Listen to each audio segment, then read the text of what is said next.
दोस्तों नमस्कार। सामान्य अध्ययन के लिए ये हमारा क्रैश कोर्स चल रहा है। आपके जितने भी परीक्षाएं होनी है UP triple S C, UP PSC, सब में ये जीएस का जो जीएस के ये वीडियोस हैं वो काम आएंगे। इसके पहले मैं आपको बता देना चाहता हूँ, आप बृहद कोर्स अगर संपूर्ण कोर्स करना चाहते हैं, किसी भी एग्ज़ाम की तैयारी आप कर रहे हैं तो अनअकैडमी लर्निंग ऐप पे आपके लिए उपलब्ध है। आप सब्सक्रिप्शन वहाँ पे ले सकते हैं। 1 महीने से लेकर 24 महीने तक का सब्सक्रिप्शन है। फ़ायदा ये होगा कि इसमें आपको एक विषय ही कई टीचर से पढ़ने का मौका मिलेगा, पहली बात। दूसरी बात है कि आप रेफरल कोड यूज़ करते हैं मेरा UD10, ये UD10 रेफरल कोड है, तो आपको 10% फीस में डिस्काउंट मिल जाता है। फीस वैसे ही बहुत कम रखी है अनअकैडमी ने, पूरे 2 वर्ष की 9100 फीस है मात्र।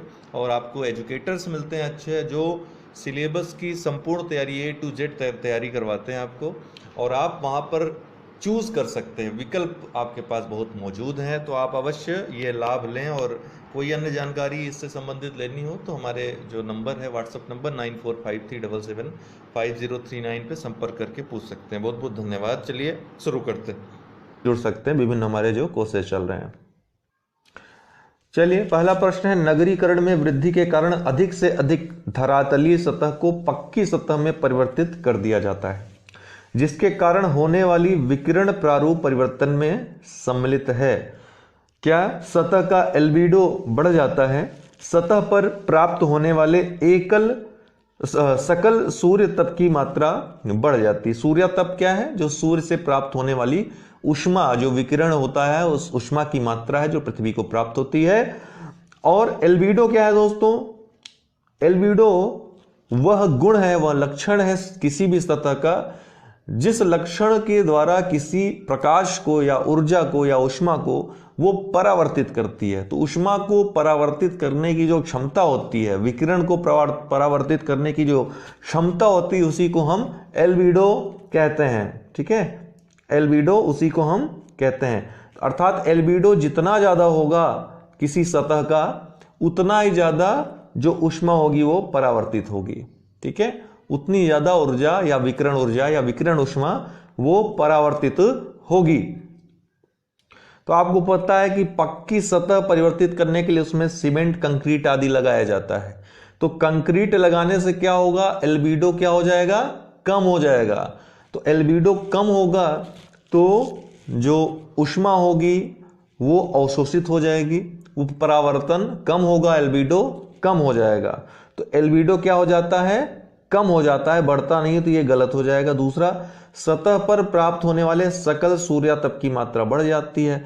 जब ऊष्मा अवशोषित होने लगेगी ज्यादा, एल्बिडो कम हो जाएगा, तो परावर्तन कम होगा, तो अपने आप ताप की मात्रा बढ़ जाएगी। तो दूसरा ऑप्शन सही हो जाएगा। तो इन ऑप्शन में से केवल 2 सही है, केवल 2 सही है। आपने सुना होगा नगरीय ऊष्मा द्वीप। क्या? नगरीय ऊष्मा द्वीप। द्वीप क्या होता है दोस्तों? वैसे द्वीप का अर्थ जो होता है, जो ऐसा स्थलखंड जो चारों तरफ से समुद्र से घिरा हुआ हो, जो चारों तरफ से समुद्र से घिरा हुआ हो, वो द्वीप कहलाएगा। नदी द्वीप क्या होता है? जो चारों तरफ से नदियों से घिरा हुआ हो। वहीं नगरी द्वीप क्या होगा? नगरी द्वीप वो होता है, इसका मतलब है कि चारों तरफ जो भी इस नगरी द्वीप के बाहर की चीजें होंगी वो असमान होंगी। वो असमान होंगी। असमान मतलब क्या होंगी?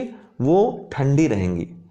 ठीक है, ऊष्मा यहां पर ज्यादा रहेगी। ये ऊष्मा जो ज्यादा रहती है उसका कारण यही रहता है कि नगर में जो भवन रहते हैं, वो जब कंक्रीट या अन्य जो पदार्थों के बनाए जाते हैं, उनसे क्या होता है कि एल्बिडो कम हो जाता है। जब एल्बिडो कम हो जाएगा तो ऊष्मा ज्यादा अवशोषित होगी, परावर्तित कम होगी, और इससे क्या होगा? टोटल जो शहर का तापमान होता है बढ़ जाता है आसपास के तापमान की अपेक्षा। तो आसपास तापमान कम हो जाता है और शहर का तापमान बढ़ जाता है। तो इसी को क्या कहते हैं? हम नगरीय ऊष्मा द्वीप कहते हैं।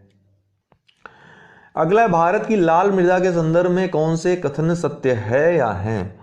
तो पहला है, लौह तत्व की उपस्थिति के कारण इनका रंग लाल हो जाता है। यह बिल्कुल सही है, उसमें लौह तत्व पाया जाता है। ठीक है। यह छिद्र युक्त होने के कारण उपजाऊ है, ये गलत है, ठीक है। छिद्र युक्त तो होता है, छिद्र युक्त होने के कारण उपजाऊ नहीं होता है। छिद्र युक्त होता है तो इसकी जल धारण क्षमता बहुत कम हो जाती है, जिसके कारण कि यह उपजाऊ नहीं रह जाता है।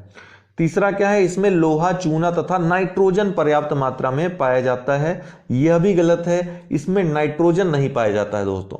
लोहा तो पाया जाता है, चूने की भी थोड़ी बहुत मात्रा रहती है, लेकिन नाइट्रोजन बिल्कुल नहीं पाया जाता। नाइट्रोजन न पाए जाने के कारण यह अनुपजाऊ मिट्टी होती है। तो इसका केवल पहला ही सही है, बी इसका उत्तर हो जाएगा, ठीक है। निम्नलिखित में से कौन सी मृदा संरक्षण की जैविक विधियां हैं? तो मृदा संरक्षण की जैविक विधियां ये तीनों ही दोस्तों हैं, ठीक है, तीनों ही हैं, तीनों सही होगा। देखिए मृदा संरक्षण की दो विधियां अपनाई जाती हैं, दो विधियां मृदा संरक्षण की हैं, एक जैविक है और एक यांत्रिक है। जैविक विधि जो है डायरेक्ट प्रत्यक्ष रूप से कार्य करती है, यांत्रिक जो विधि है वो जैविक विधि को ही प्रेरित करने का काम करती है। जैविक विधि अच्छे से मृदा संरक्षण कर पाए और अच्छे से कर पाए, इसके लिए यांत्रिक विधि अपनाई जाती है। जैविक विधियों में वनारोपण आता है, कंटूर कृषि या समोच्च रेखी कृषि आती है। समोच्च रेखी कृषि क्या होती है, इस तरह की संरचना बना दी जाती है, ठीक है, इस तरह से जोत बना दिए जाते हैं कि यहां बीच में जल संरक्षित, मृदा जल संरक्षित रहे, जिसके कारण कि मृदा में जो जैविक पदार्थ हैं वो संरक्षित रहे और जल को भी साथ साथ संरक्षित किया जा सके। इसके अलावा मल्चिंग विधि हो गई और सस्यावर्तन हो गया। सस्यावर्तन में क्या करते हैं, दो असमान गुणों वाले पौधों को एक साथ लगाते हैं और दोनों एक दूसरे को लाभ पहुंचाते हैं। तो इस तरह से क्या होता है, एक से मृदा का जो जैविक पदार्थ है उसमें वृद्धि होती है, मृदा में जो उत्पादकता है, उपजाऊपन है वो बना रहता है, और दूसरा हमको उत्पादन भी प्राप्त होता है। इसके अलावा ले कृषि भी जैविक कृषि है। ले कृषि में क्या करते हैं कि जैसे घास है, घास के बाद अनाज लगा दिया, इधर अनाज लगा दिया, फिर घास, फिर अनाज, तो इस तरह से भी जल को संरक्षित रखने का प्रयास किया जाता है और मृदा को कम से कम जल के द्वारा हानि हो, मृदा का कम से कम अपरदन हो, यह प्रयास किया जाता है। इसी तरह मल्चिंग विधि में क्या किया जाता है, मल्चिंग विधि में जो विभिन्न फसल हैं, फसलों के कुछ भाग को या ठूंठ को छोड़ दिया जाता है खेतों में, ठीक है, छोड़ दिया जाता है, जिससे क्या होता है, वर्षा जल या आदि प्रभावों से जो मृदा है वो उसका क्षरण न होने पाए, मृदा का अपरदन न होने पाए, इसके लिए मल्चिंग विधि अपनाई जाती है।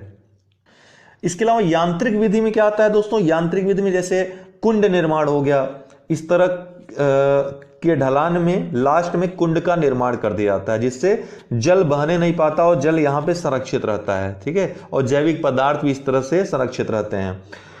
ये हो गया। इसके अलावा सीढ़ीदार जलमार्ग जो बनाए जाते हैं उसमें भी कंट्रोल किया जाता है, जल के बहाव में मृदा के बहाव को कंट्रोल किया जाता है। सीढ़ीदार मेड़ बनाए जाते हैं, इसी तरह से सीढ़ीदार खेत बनाए जाते हैं। तो ये सभी क्या है, यांत्रिक विधियां हैं। तो जैविक विधियां, यांत्रिक विधियां, समझ में आ गया होगा आपको तीनों इसमें। अगला प्रश्न है, स्वर्णिम त्रिभुज के अंतर्गत कौन कौन से देश आते हैं? तो स्वर्णिम त्रिभुज क्या है दोस्तों, आपको मैं स्वर्णिम त्रिभुज और स्वर्णिम अर्धचंद्र जो है उसके बारे में बता देता हूं। स्वर्णिम त्रिभुज जो है वो लाओस, थाईलैंड और म्यांमार को कहते हैं, ठीक है। अभी मानचित्र में हम आपको दिखा देते हैं, म्यांमार जो बीच में रहेगा, थाईलैंड नीचे, और यहां पर लाओस, आपका राइट साइड लाओस रहेगा। ये तीनों मिलकर के इनकी जो सीमाएं हैं एक जगह लगती हैं और यहीं पर एक ट्रायंगल का निर्माण होता है, इसको गोल्डन ट्रायंगल कहा जाता है। और यहां ईरान है, यहां पाकिस्तान है और यहां अफगानिस्तान है। यहां पर एक पेटी पाई जाती है, अर्धचंद्राकार पेटी जिसको कहते हैं, इसको गोल्डन क्रिसेंट कहते हैं या स्वर्णिम अर्धचंद्र पेटी कहते हैं। ये दोनों ही क्षेत्र जो है ओपियम, अफीम और अफीम के उत्पादन के लिए, देखिए ये जो रीजन है मैं आपको मैप में दिखा दे रहा हूं। ये जो रीजन है गोल्डन ट्रायंगल है ये, और यह है गोल्डन क्रिसेंट। ये अर्धचंद्राकार पेटी है और ये है ट्रायंगल त्रिभुजाकार पेटी। द्वितीय विश्व युद्ध के बाद इस क्षेत्र में, गोल्डन ट्रायंगल क्षेत्र में ही ओपियम जो है, अफीम और अन्य जो ड्रग्स हैं, हेरोइन आदि का कारोबार सीमित हो गया।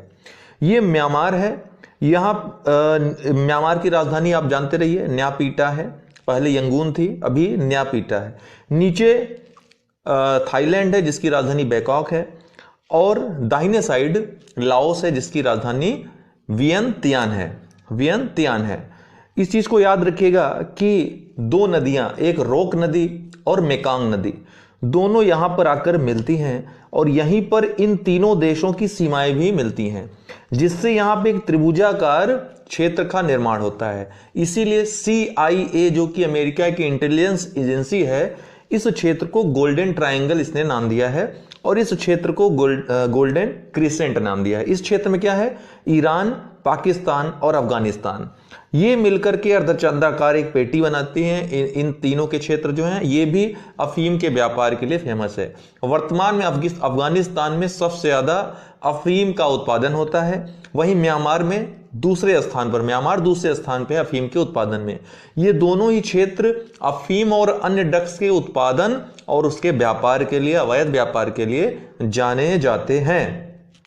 तो स्वर्णिम त्रिभुज के अंतर्गत कौन कौन से देश आते हैं दोस्तों? स्वर्णिम त्रिभुज के अंतर्गत लाओस, थाईलैंड और म्यांमार, ये 3 देश आते हैं। तीनों का क्रम आप याद रखिएगा, कभी कभी अगर पूछ लिया तो याद रहे, सबसे बीच में जो है म्यांमार रहेगा, नीचे बॉटम में थाईलैंड, और यहां पर जो सीमा है लाओस की है राइट साइड में। तो ये मिलकर के गोल्डन ट्रायंगल का निर्माण करते हैं। एक गोल्डन ट्रायंगल भारत के संदर्भ में भी कहा जाता है। भारत में जो गोल्डन ट्रायंगल है वो विख्यात है, सुप्रसिद्ध है, कुख्यात नहीं है। पर्यटन के लिए जाना जाता है। दिल्ली, जयपुर और आगरा, इन तीनों को मिलाकर गोल्डन ट्रायंगल बनता है। ये पर्यटन के लिए प्रसिद्ध है। ये भी आपकी परीक्षा में पूछा जाता है, भारत के संदर्भ में है। वैश्विक संदर्भ में जो गोल्डन ट्रायंगल है जो कि CIA यूज करती है, वो म्यांमार, थाईलैंड और लाओस के लिए, उन तीनों से बने ट्रायंगल के लिए यूज करती है।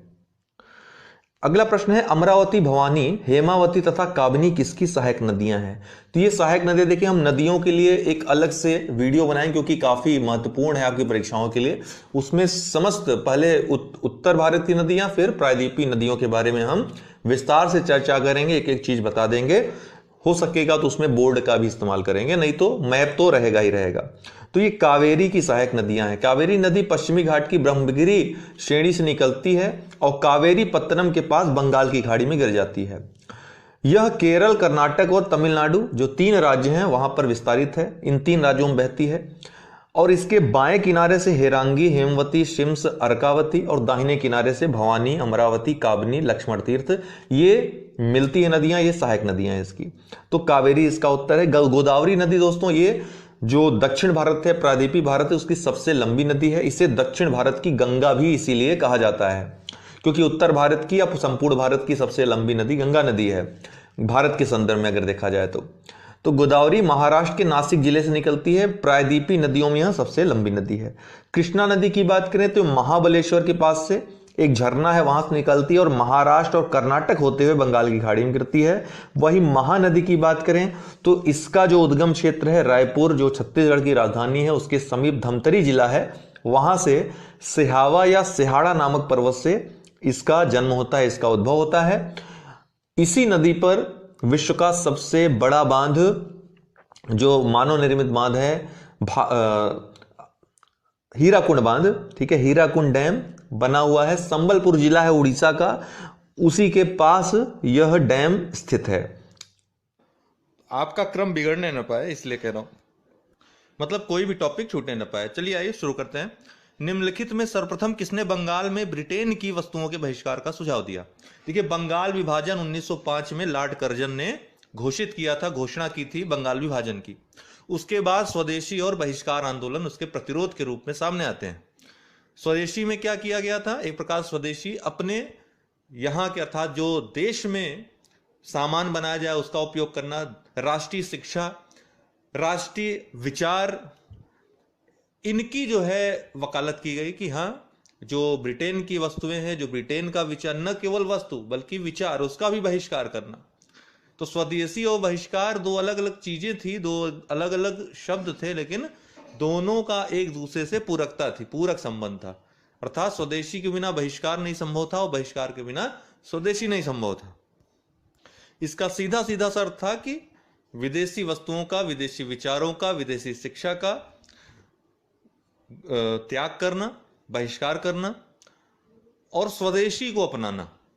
ठीक, तो अरविंद घोष का जो पत्र था वंदे मातरम, कृष्ण कुमार मित्र की साप्ताहिक संजीवनी, मोतीलाल घोष की अमृत बाजार पत्रिका, सतीश चंद्र मुखर्जी की डॉन पत्रिका। जैसा कि आपको पता है कि राष्ट्रवाद के उभार में सबसे बड़ा योगदान रहा पत्र पत्रिकाओं का। उस समय जो बुद्धिजीवी वर्ग था, वो जो ब्रिटिश राज का जो अत्याचार हो रहा था, चाहे वो आर्थिक जो दोहन हो रहा था यहाँ का, चाहे वह सामाजिक, चाहे वो राजनैतिक, चाहे जिस तरह का अत्याचार हो रहा था, सभी वो अपने पत्र पत्रिकाओं में लिख रहे थे। और यहां तक कि यही नहीं लिखते थे, बल्कि इनसे मुक्त कैसा हुआ जाए इसका भी वह सुझाव वहां प्रस्तुत करते थे।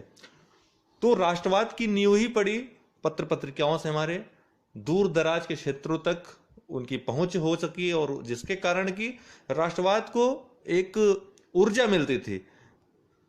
तो इन पत्र पत्रिकाओं से सवाल पूछा ही जाता है यूपीपीसीएस में, इसलिए याद रखिएगा अरविंद घोष का वंदे मातरम, कृष्ण कुमार मित्र की साप्ताहिक संजीवनी, मोतीलाल घोष की अमृत बाजार पत्रिका और सतीश चंद्र मुखर्जी की डॉन पत्रिका। अब यहां पर सवाल क्या पूछा है, सर्वप्रथम किसने बंगाल में ब्रिटेन की वस्तुओं के बहिष्कार का सुझाव दिया। पत्र पत्रिकाएं बहुत छपी, लेकिन सर्वप्रथम पूछ रहा है, तो सर्वप्रथम दोस्तों कृष्ण कुमार मित्र की, याद रखिएगा कृष्ण कुमार मित्र की साप्ताहिक जो संजीवनी थी, इसमें सर्वप्रथम विदेशी या ब्रिटेन की वस्तुओं के बहिष्कार का सुझाव दिया गया। इसके अलावा बाकी जो पत्रिकाएं हैं वो भी महत्वपूर्ण है, उनके बारे में जान लीजिए थोड़ा थोड़ा। अरविंद घोष का जो पत्र था वंदे मातरम, यह बंगाल में बंगाली भाषा में था दोस्तों। ठीक है, 1905 में ही जिस समय यह घोषणा हुई थी, उसी समय यह काफी चर्चित हुआ, काफी यह लोकप्रिय हुआ वंदे मातरम, जो अरविंद घोष के द्वारा निकाला जाता था। इंग्लिश में निकाला जाता था, याद रखिएगा वंदे मातरम किस भाषा में निकाला जाता था, इंग्लिश भाषा में। फिर तीसरा आता है आपका मोतीलाल घोष की अमृत बाजार पत्रिका। यह भी काफी फेमस पत्रिका थी, लेकिन इसको जो है 20 फरवरी 1868 में, अर्थात बहुत पहले बांग्ला भाषा में इसको शुरू किया गया था। दो भाई थे, शिशिर कुमार घोष, मोतीलाल घोष। देखिए याद रखिएगा, शिशिर घोष भी पूछ सकता है और मोतीलाल घोष भी पूछ सकता है। अमृत बाजार पत्रिका, तो याद रखिएगा दोनों ही सही होंगे। शिशिर घोष और मोतीलाल घोष दोनों भाई थे, दोनों बांग्ला भाषा में इसको निकालते थे। और यह पत्रिका इसलिए भी महत्वपूर्ण हो जाती है कि पूछता है कि जब वर्नाकुलर प्रेस एक्ट 1878 में लॉर्ड लिटन ने, याद रखिएगा 1878 Vernacular Press Act, Lord Lytton, इसने भारतीय जो पत्र उसमें निकल रहे थे, राष्ट्रवादी पत्र निकल रहे थे, उनमें प्रतिबंध एक प्रकार से इस एक्ट के द्वारा लगाने का प्रयास किया गया। तो यह एक ऐसा साप्ताहिक, ये ऐसा पत्रिका थी अमृत बाजार, जिसने रातों रात इस एक्ट के जो प्रावधान से उससे बचने के लिए रातों रात पहले बांग्ला भाषा में छपती थी, लेकिन जैसे ही ये कानून लागू हुआ अंग्रेजी भाषा में निकालना शुरू कर दिया। अमृत बाजार पत्रिका, याद रखिएगा। अगला है सतीश चंद्र मुखर्जी की डॉन पत्रिका। देखिए डॉन जो है ये सोसाइटी थी, एक डॉन सोसाइटी। इसको सतीश चंद्र मुखर्जी ने इसका निर्माण, इसकी स्थापना की थी 1902 में कलकत्ता में। इसका मुख्य कारण दोस्तों समाज सेवा था, और यह इसलिए भी महत्वपूर्ण हो जाता है डॉन सोसाइटी क्योंकि राजेंद्र प्रसाद जो हमारे प्रथम राष्ट्रपति हुए भारत के, वो इस सोसाइटी से बहुत ही प्रभावित थे। इस सोसाइटी का उनके ऊपर काफी प्रभाव पड़ा था, कई जगह इन्होंने जिक्र भी किया, इसलिए महत्वपूर्ण है। तो चारों के बारे में हो गया। दूसरा प्रश्न है, निम्न में से कौन सा कथन सत्य नहीं है। अलाउद्दीन मतलब अलाउद्दीन खिलजी वंश का था। देखिए एक चीज याद रखिएगा, आपको एक ट्रिक बता रहा हूं जो ये पूछता है यूपीपीसीएस में, अक्सर क्रम पूछ लेता है कि कौन सा वंश सबसे पहले रहा, कौन सा वंश तीसरे, दूसरे, चौथे नंबर पे। तो याद रखिएगा GKTSL, इस क्रम को याद रखिएगा, GKTSL, ठीक है ना। गुलाम वंश, खिलजी वंश, तुगलक वंश, सैयद वंश और लास्ट में लोदी वंश। जो दिल्ली सल्तनत के जो राजवंश थे, GKTSL, GK मतलब आप जानते हैं जनरल नॉलेज, TSL याद रखिएगा।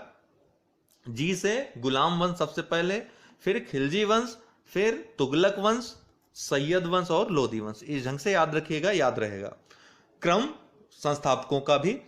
तो यहां पूछ रहा है अलाउद्दीन खिलजी ने अस्थायी केंद्रीय सेना का गठन किया। इनमें से यह पूछ रहा है कि कौन सा सत्य नहीं है, तो यह तो पहला ही गलत हो गया, क्योंकि उसने सबसे पहले स्थायी केंद्रीय सेना का गठन किया था। सबसे पहले स्थायी केंद्रीय सेना का गठन अलाउद्दीन खिलजी ने किया था। अलाउद्दीन खिलजी के जो सैन्य शासन या शासन था कह लीजिए, उसका मूल आधार ही सेना था। उसने बहुत चीजें बदली थी। हुलिया प्रथा, घोड़े को दागने की प्रथा, जो बाद के जो महान शासक हुए, चाहे शेर शाह सूरी हो चाहे अकबर हो, उन्होंने भी घोड़ा को दागने की प्रथा और हुलिया प्रथा इसकी जो है लागू की थी। अलाउद्दीन खिलजी ने जो लागू की थी, ठीक है। तो इसलिए महत्वपूर्ण है, बाद में पूछता भी है कि किन किन राजाओं ने घोड़ा दागने की प्रथा और हुलिया प्रथा अपने यहां लागू की सैन्य शासन में। तो शेर शाह सूरी, अकबर भी उसमें शामिल थे। तो पहला ही गलत हो गया, उसने स्थायी केंद्रीय सेना का गठन किया था, अस्थायी केंद्रीय सेना का गठन नहीं किया था। पहला ही इसका आपका उत्तर हो जाएगा, बाकी तीनों सही है। अलाउद्दीन ने सैनिकों को नगद वेतन देने की प्रथा लागू की, तो पूछेगा नगद सैनिकों को नगद वेतन देने की प्रथा किसने लागू की, तो अलाउद्दीन खिलजी ने। अलाउद्दीन ने दाग व हुलिया प्रथा चलाई, घोड़े को दागने की प्रथा और हुलिया प्रथा किसने चलाई, तो अलाउद्दीन खिलजी ने चलाई। अंतिम अलाउद्दीन ने एक नए विभाग दीवाने मुस्तक राज का गठन किया। बिल्कुल सही है, दीवाने मुस्तक राज का उसने गठन किया। लगान और कर वसूली के दोष को समाप्त करने हेतु। किस लिए किया था, लगान और कर वसूली में जो दोष थे उनको समाप्त करने हेतु अलाउद्दीन खिलजी ने मुस्तक राज, दीवाने मुस्तक राज विभाग नामक विभाग की स्थापना की। इसके अलावा इस दो प्रकार के नए कर इसने अधिरोपित किए। कौन कौन से, घरी कर और चरी कर। यह भी पूछता है घरी कर और चरी कर किसने अधिरोपित किया, तो अलाउद्दीन खिलजी ने। इसका शासनकाल दोस्तों 1296 ईस्वी से 1316 ईस्वी तक रहा। इसका जो संस्थापक था दोस्तों जलालुद्दीन खिलजी था, इसका चाचा था वह, जिसकी ये हत्या कर देता है। आप लोगों ने मूवी में देखा होगा, जो पद्मावत आई थी, तो उसमें आपने देखा होगा उसने अपने चाचा का जो है वध कर दिया था, मार दिया था उनको सत्ता हथियाने के लिए। जलालुद्दीन खिलजी का जो समय रहता है 1290 से 1296 तक रहता है। उसके बाद ये मार करके सत्ता पर काबिज हो जाता है 1296 से 1316 ईस्वी तक यह रहता है। इसके बचपन का नाम पूछता है दोस्तों, उलूग खां इसके बचपन का नाम रहता है अलाउद्दीन खिलजी का, उलूग खां। आगे बढ़ते हैं, अगला प्रश्न है संगम युग। देखिए संगम युग अपने आप में बहुत महत्वपूर्ण है, प्रश्न यहां से बनते हैं सभी प्रतियोगी परीक्षाओं में। तो संगम युग के बारे में एक अलग से वीडियो में बनाऊंगा, जो डिटेल वीडियो होगा उसमें देख लीजिएगा। यहां पे जो महत्वपूर्ण बातें हैं वो मैं आपको बता देता हूं। तो संगम युग का कौन सा ग्रंथ बौद्ध धर्म से संबंधित है। देखिए दोस्तों सबसे पहले संगम युग होता है क्या जान लीजिए। देखिए संगम नाम जो पड़ा है, संगम मतलब कई लोग मिल जाएं आकर, जैसे गंगा यमुना का संगम, दो नदियों का संगम, कई लोग मिलकर गोष्ठी करें उसको संगम। तो यहां पर क्या होता था, एक प्रकार से सेंसर बोर्ड बैठता था। अगर कोई साहित्य हमको छपवाना है, उसको प्रकाशित करवाना है, तो एक गोष्ठी होती थी, संगम होता था, वहां पर बहस होती थी उस पर, और वहां से जब पारित हो जाता था कि हाँ अब आप इसको संकलित कर सकते हो, इसका संपादन कर सकते हो, तब जाकर के कोई साहित्य वहां से निकलता था। तो दक्षिण भारत में एक कालखंड रहता है पहली शताब्दी से तीसरी शताब्दी तक, अर्थात 100 ईस्वी से लगभग 250 ईस्वी तक। इस समय को संगम युग के नाम से जाना जाता है, ठीक है ना। और संगम साहित्य या इस समय जो साहित्य यहां से पारित हुए उनको संगम साहित्य के नाम से जाना जाता है, जो तमिल और इस समय जो साहित्य लिखे गए उनको संगम साहित्य के नाम से जाना जाता है, जो कि तमिल भाषा में मुख्यतः लिखे गए थे। 3 राज्य संबंधित थे इससे, 3 राज्यों से संबंधित थे, चेर, चोल और पांड्य। ये तमिल साहित्य थे, इसमें 3 वंशों के बारे में उल्लेख है, चेर, चोल और पांड्य। और कुल 3 संगम हुए थे दोस्तों, 3 संगम कुल हुए थे, अर्थात 3 ऐसी कुल गोष्ठियां हुई थी। पांड्य शासकों के संरक्षण में हुई थी, याद रखिएगा। चेर, चोल, पांड्य 3 उस समय राजा थे जिनका उल्लेख है इसमें साहित्यों में, लेकिन पांड्य राजाओं के संरक्षण में ये संगोष्ठियां हुई थी, ये संगम हुआ था। कुल 3 संगम हुए थे। जिसमें से आपको याद रखना है जो पहला संगम हुआ था वह मदुरै में हुआ था, तमिलनाडु में। अगस्त ऋषि इसके अध्यक्ष थे। दूसरा कपाटपुरम या अलवे में हुआ था, जिसके पहले अध्यक्ष अगस्त ऋषि ही थे। बाद में तोलक्का पियर इसके अध्यक्ष हो जाते हैं। तो 2 लोग इसके अध्यक्ष थे, और यह कपाटपुरम या अलवे जिसको कहते हैं वहां हुआ था। और तीसरा फिर से मदुरै में होता है। तो पहला और तीसरा मदुरै में, दूसरा कपाटपुरम में। पहले और दूसरे में जो अध्यक्ष रहते हैं अगस्त मुनि रहते हैं, अगस्त ऋषि रहते हैं, लेकिन दूसरे में बाद में तोलक्का पियर भी अध्यक्ष बनते हैं। तीसरा वाला जो मदुरै में होता है, तीसरा संगम, वो उसके अध्यक्ष नक्कीर रहते हैं। देखिए एक चीज और याद रखिएगा, जो पहला संगम था उसमें कोई भी साहित्य उपलब्ध नहीं है। पहले संगम का कोई भी साहित्य मौजूद या उपलब्ध नहीं है। दूसरे संगम का एकमात्र साहित्य उपलब्ध है, वह है तोलक्का पियम। जो इसके अध्यक्ष थे तोलक्का पियर, उन्हीं का एक ग्रंथ है तोलक्का पियम। यह केवल यही काव्य उपस्थित है। और तीसरे अगर की बात करें तीसरे संगम की, तो ढेर सारे साहित्य इसके उपलब्ध हैं, लेकिन मुख्यतः 3 का नाम प्रमुख है, और यही तीनों, इन्हीं तीनों का महत्व भी है।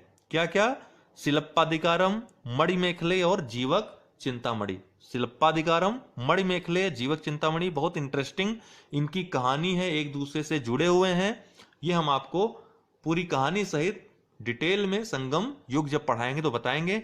फिलहाल अभी यहां पर फिर से लौट आते हैं। संगम युग का कौन सा ग्रंथ बौद्ध ग्रंथ से संबंधित है? तो दोस्तों मणिमेखलई, मणिमेखलई यह बौद्ध धर्म से संबंधित है।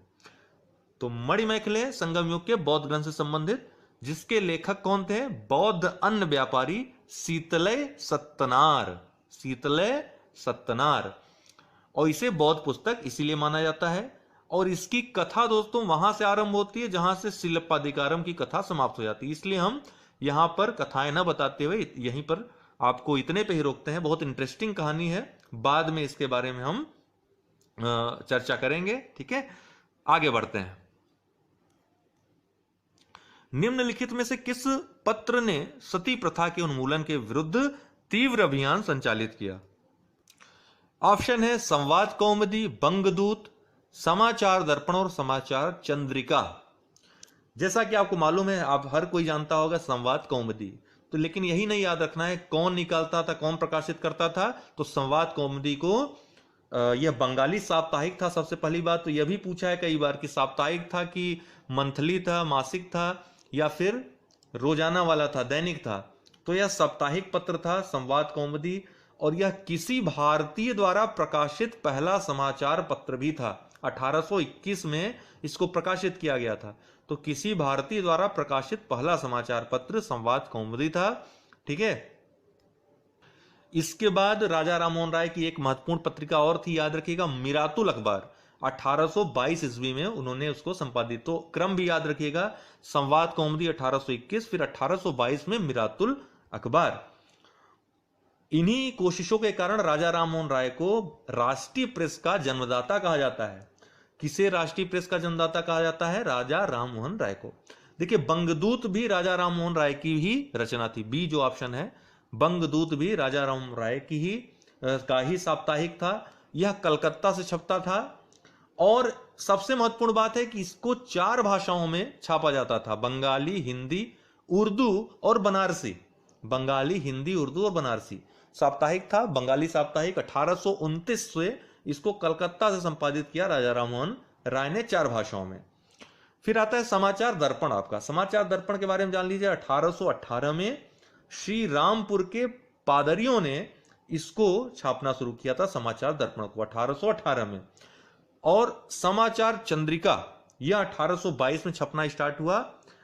इसका संपादन भवानी चरण बंदोपाध्याय ने किया था, जो कि पहले संवाद कौमुदी से जुड़े हुए थे। वो पहले जो भवानी चरण बंदोपाध्याय थे, पहले संवाद कौमुदी से जुड़े हुए थे। बाद में इनकी खटपट हुई थी, अनबन हो गई थी राजा राममोहन राय से। तो बाद में इन्होंने समाचार चंद्रिका नामक नई पत्रिका का संपादन इन्होंने शुरू कर दिया था। इसके अलावा कुछ महत्वपूर्ण बात, जैसे भारत का पहला समाचार पत्र यदि पूछ लिया जाए, भारत का पहला समाचार पत्र तो बंगाल गजट 1780 ईस्वी में जेम्स ऑगस्टस हिक्की ने स्टार्ट किया था, भारत का पहला समाचार पत्र। वहीं पूछा जाए कि भारतीय भाषा में निकला हुआ पहला समाचार पत्र तो समाचार दर्शन, यह 1818 में कैरे और मार्शमैन इन्होंने निकाला था। भारतीय भाषा में निकाला गया पहला समाचार पत्र था समाचार दर्शन। इतनी चीजें याद रखिए, इतना ढेर सारा आपको फैक्ट इस क्वेश्चन में मिल गया। जो बचेगा बाद में क्वेश्चन होते रहेंगे, वो जो छूटा छाटा रहेगा सब होता जाएगा, कुछ बचेगा नहीं कोई मिला करके। कहने का अर्थ यह है, निम्न में से कौन सा कथन असत्य है, निम्न में से कौन सा कथन गलत है या असत्य है। पहला है, बृहदारण्यक उपनिषद में याज्ञवल्क्य गार्गी का प्रसिद्ध संवाद है। सही है, बिल्कुल सही है, हमने आपको बताया हुआ था पिछले वीडियो में। दूसरा है, तैत्तिरीय उपनिषद में अधिक अन्न उपजाओ का वर्णन है, यह भी बिल्कुल सही है। पिछला वीडियो आप देखिएगा, हमने सब बताया किसमें क्या है, कठोर और कौन किसका उपनिषद है, यह भी बताया है। कठोपनिषद में यम और नचिकेता के प्रसिद्ध संवाद का वर्णन है, यह भी बिल्कुल सही है। तो जो दोस्तों मैं एक वीडियो में बता दूंगा, बार बार उसको एक्सप्लेन नहीं करूंगा क्योंकि इससे समय जाया होगा, तो आप इसीलिए मैं कहता हूं सर सभी वीडियो देखते रहिए। जहां पे हमने ज्यादा एक्सप्लेन कर दिया, उसके बाद अगर उससे संबंधित कोई प्रश्न आता है तो उसको मैं उतना एक्सप्लेन नहीं करूंगा, जो चीजें छूटी हैं वही मैं बताऊंगा। जैसे ये आ गया, डी कृष्ण यजुर्वेद के ब्राह्मण ग्रंथ का नाम शतपथ ब्राह्मण है, और यही गलत है दोस्तों, यही गलत है। बाकी तीनों सही हैं, एक बार देख लीजिए ध्यान से, याद रखिएगा। बृहदारण्य पूछेगा, याज्ञवल्क्य गार्गी का प्रसिद्ध संवाद किसमें है, तो बृहदारण्य उपनिषद में है। कहां पर किस उपनिषद में अधिक अन्न उपजाओ का वर्णन है, तो तैत्तिरीय उपनिषद में। फिर है, यम और नचिकेता के प्रसिद्ध संवाद का वर्णन किसमें है, तो कठोपनिषद में है। कृष्ण यजुर्वेद के ब्राह्मण ग्रंथ का नाम शतपथ ब्राह्मण, ये गलत है। देखिए, कृष्ण यजुर्वेद और शुक्ल यजुर्वेद, यजुर्वेद के दो भाग हैं, शुक्ल यजुर्वेद और कृष्ण यजुर्वेद। यजुर्वेद दोस्तों जैसा कि आप जानते हैं एकमात्र ऐसा वेद है जो गद्य और पद्य दोनों में है, बाकी सभी वेद मात्र पद्य में पाए जाते हैं, लेकिन यहां पे यजुर्वेद में गद्य और पद्य दोनों में पाया जाता है। तो लेकिन इसमें अगर यह पूछा जाए कि यजुर्वेद में भी आपको ऑप्शन आ जाएगा शुक्ल यजुर्वेद और कृष्ण यजुर्वेद, दो भाग हैं इसके, शुक्ल और कृष्ण। देखिए, इन दोनों शाखाओं में जो शुक्ल यजुर्वेद की शाखा है वह सिर्फ पद्य में है जैसे कि अन्य वेद हैं, लेकिन जो कृष्ण यजुर्वेद की शाखा है दोस्तों वह गद्य और पद्य दोनों में है।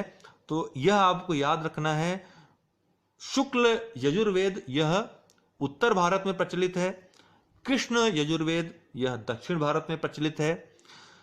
कृष्ण यजुर्वेद गद्य और पद्य दोनों में है।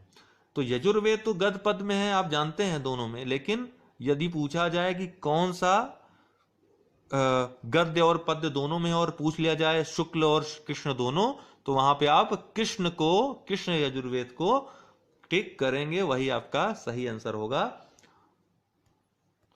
तो और कृष्ण यजुर्वेद के ब्राह्मण का ग्रंथ का नाम दोस्तों शतपथ ब्राह्मण नहीं है, उसका नाम तैत्तिरीय ब्राह्मण है। क्या है? तैत्तिरीय ब्राह्मण।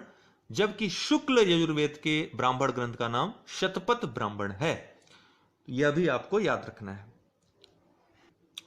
निम्नलिखित में से किसने INA के कैदियों के पक्ष में चलने वाले जो लाल किले के मुकदमे के नाम से फेमस है, उस मुकदमे की पैरवी की?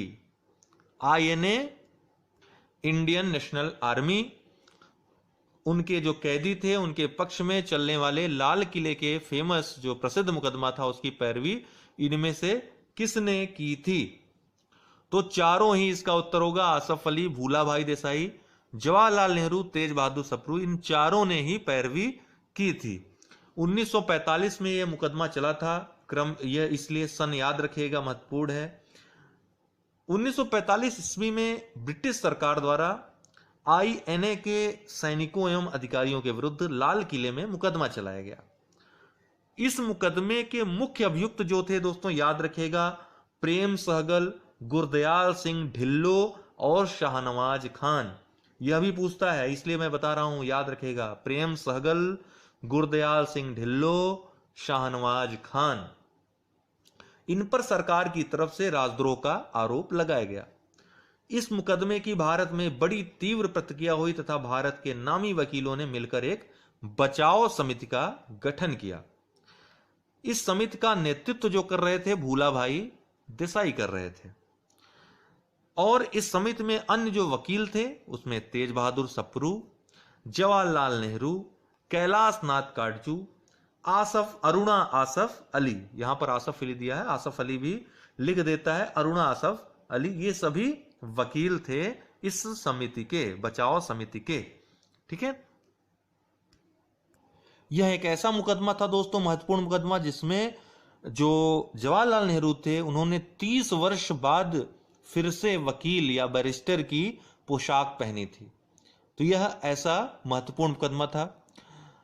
इसमें अंत में क्या हुआ, लोगों ने, जो समिति के लोग थे उन्होंने बहुत ही अच्छे तर्क दिए, लेकिन फिर भी जो जज थे उन्होंने इन तीनों को, जो हमने आपको नाम बोला, मृत्युदंड की सजा सुना दी। लेकिन भारत में इसका बहुत ही घोर विरोध हुआ, जबरदस्त प्रतिक्रिया देखने को मिली। इसी में वो नारे लगाए गए, लाल किले को तोड़ दो, आजाद हिंद फौज को छोड़ दो। तब जो तत्काल वायसराय लॉर्ड वेवेल थे उन्होंने अपने विशेषाधिकार का प्रयोग किया और जो मृत्युदंड दिया गया था उसको आजीवन कारावास में बदल दिया। तो ये थी पूरी कहानी इसकी। अगला प्रश्न, अगला मिलान करने को है, विभिन्न लोग हैं और किस षड्यंत्र से या किस कांड से जुड़े हुए हैं। तो प्रफुल्ल चाकी और खुदीराम बोस, ये दोनों ही दोस्तों मुजफ्फरपुर बम कांड से जुड़े हुए हैं। 1908 में जो हुआ था, इसमें हुआ क्या था कि बंगाल विभाजन के बाद जो विद्रोह हो रहा था कलकत्ता या बंगाल में, तो वहां पे कलकत्ता का जो मजिस्ट्रेट था, किंग्सफोर्ड उसका नाम था, उसने जो लोग पकड़े जाते थे बंगाल विभाजन में, जिन लोगों को गिरफ्तार किया जाता था, उनको बहुत ही यातना वाला जो है यह सजा देता था। बहुत ज्यादा इसने अत्याचार किए थे, ऐसे ऐसे इसने निर्णय दिए थे। तो इसका जो है अंग्रेजी शासन ने प्रोन्नत किया, इसको प्रमोशन दिया, प्रमोशन देकर मुजफ्फरपुर में इसको सत्र न्यायाधीश बना दिया। तो उस समय एक युगांतर समिति कार्य कर रही थी, एक गुप्त समिति थी, एक गुप्त संस्था चल रही थी क्रांतिकारियों की, युगांतर नाम था। उसी से ये खुदीराम बोस और प्रफुल्ल चाकी जुड़े हुए थे। खुदीराम बोस मात्र 19 वर्ष, लगभग 19 वर्ष के थे उस समय जब उन्होंने इस घटना को अंजाम दिया था। तो इस बैठक में निर्णय लिया गया कि इसको मारना है, अर्थात किंग्सफोर्ड को गोली और बम से मार देना है। तो खुदीराम बोस और प्रफुल्ल चाकी को इसके लिए चुना गया। ये लोग गए, इन्होंने अच्छे से पहले पहचान लिया कि कौन सी बग्घी है, किस बग्घी से किंग्सफोर्ड निकलता है। यहां तक कि खुदीराम बोस स्वयं उसके कार्यालय जाकर के उसको पहचान लिया। लेकिन रात का अंधेरा था, बग्घी आ रही थी, इन्होंने सोचा कि वही बग्घी है जो जिसमें किंग्सफोर्ड बैठता है, लेकिन वो बग्घी कोई दूसरी बग्घी थी, उसमें 2 ब्रिटिश महिलाएं रहती हैं।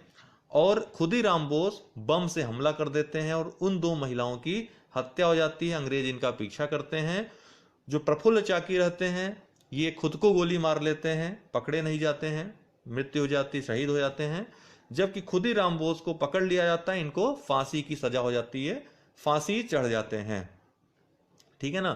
तो ये था, इस घटना को मुजफ्फरपुर बम कांड के नाम से जाना जाता है।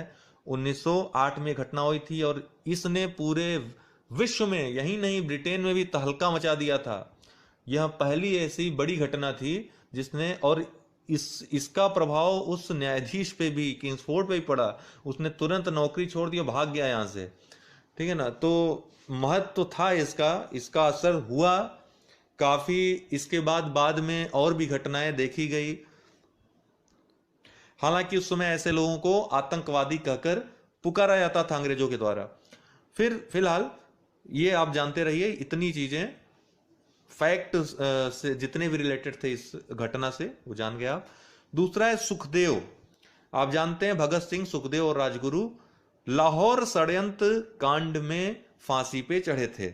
लाहौर षड्यंत्र कांड में इसमें क्या हुआ था, लाला लाजपत राय की मौत का बदला लेने के लिए जिन्होंने साइमन कमीशन का विरोध किया था उन पर लाठीचार्ज हो गई थी, उनकी मृत्यु हो गई थी। उनका बदला लेने के लिए इन्होंने 1928-29 में क्या किया था, उस समय के जो जेम्स स्कॉट नाम था पुलिस अधीक्षक, उनको मारने का प्लान था इनका।